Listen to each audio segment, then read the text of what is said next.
Listen. God's judgment of sudden destruction will fall upon the powers that do not want you to celebrate. In the name of Jesus.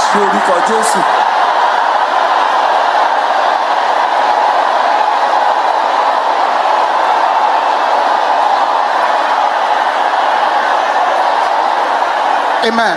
Amen. Your strong opposition shall be permanently silenced. In the name of Jesus.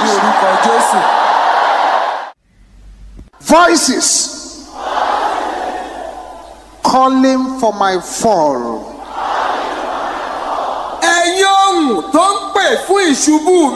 Die by thunder and fire. In the name of Jesus. Open your mouth and pray it.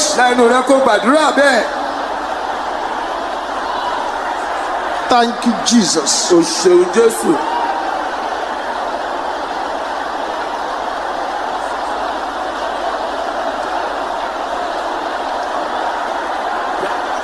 In Jesus' name we pray. Pray this with aggression and fire. Curses issued against the labor of my hands.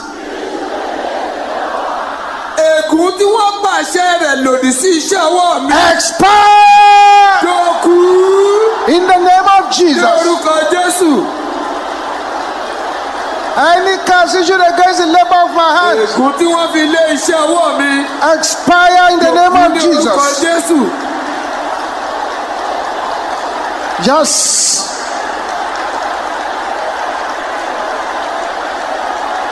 Thank you, Jesus.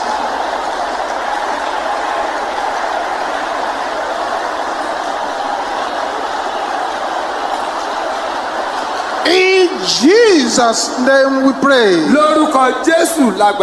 Curses on my father's hands. Curses on my mother's hands. Seeking for my hand. Can I hear you shouting that loud?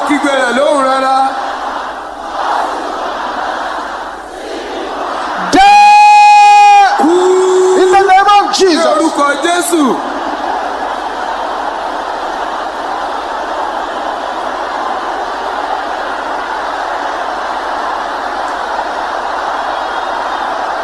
Bakatenda raboko sotonde keya boshenda. Ribo soponde ketela kaya boko shentera bakapola bakatenda rabasanda.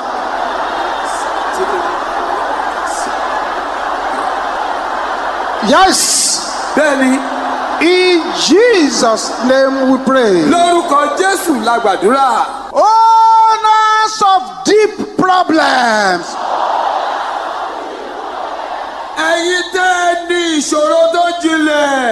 Carry your load. In the name of Jesus.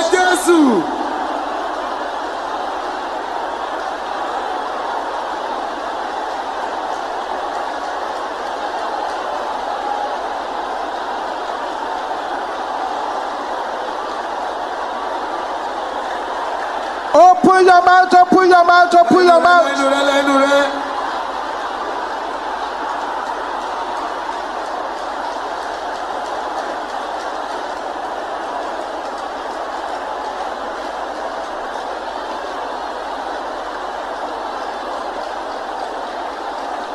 Open your mouth, open your mouth, open your mouth. Basepeti lakaya boshenderaba. In Jesus' name we pray. Angels of deliverance. I am available. Appear. In the name of Jesus.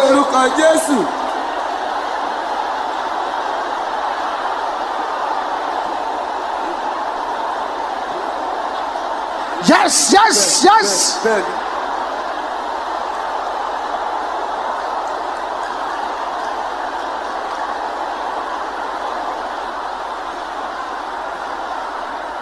Open your mouth, open your mouth, open your mouth.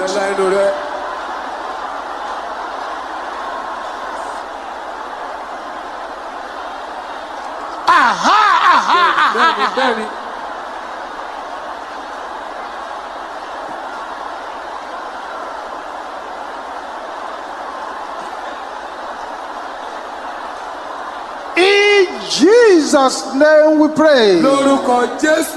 Say, strange enemies.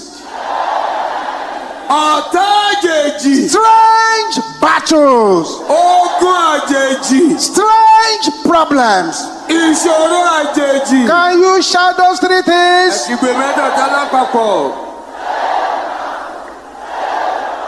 Is that the loudest you can shout that?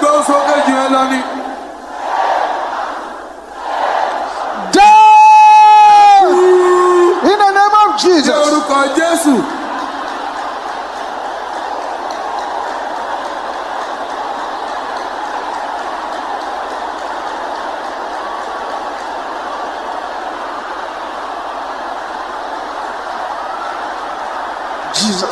Jesus. Bakapotalekaya boshendera basanda. Dalika tenderebo sopondekaya boshente. Today is a day of deliverance. Aha.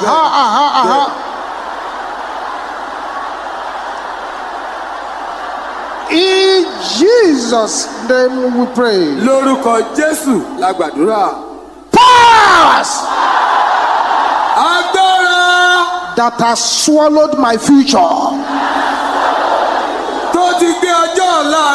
Vomit them by fire. In the name of Jesus.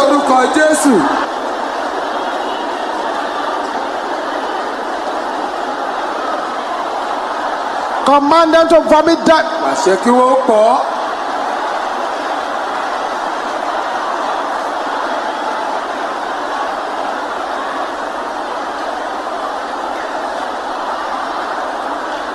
In Jesus' name we pray. Strongman,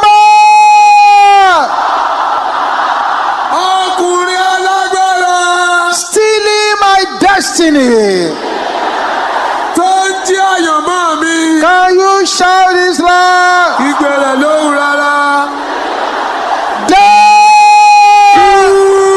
the name of Jesus.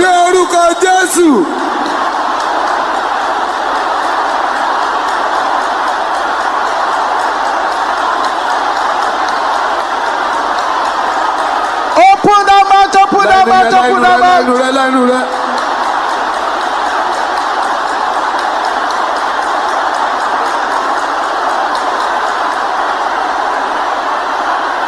Thank you, Jesus.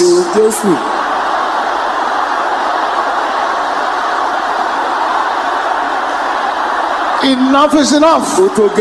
Bakapote setende ke yaboshende rabata.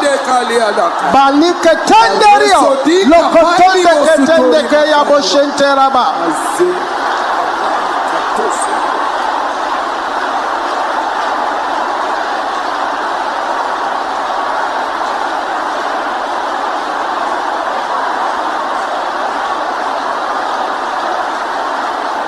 Open that mouth, open that mouth, open that mouth.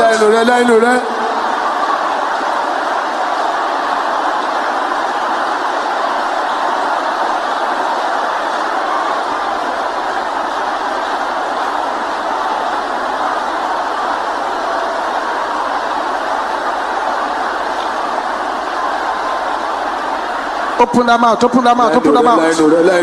Bakate setia. Dalika tendera boshendera bokopola bakatanda rabo santa.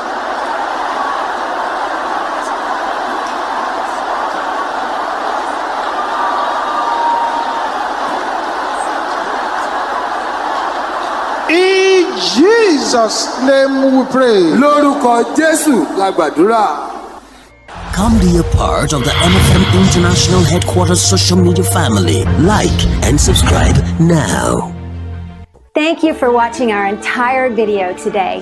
If you feel you can bless someone, please join us and spread the gospel by sharing this video on your social media.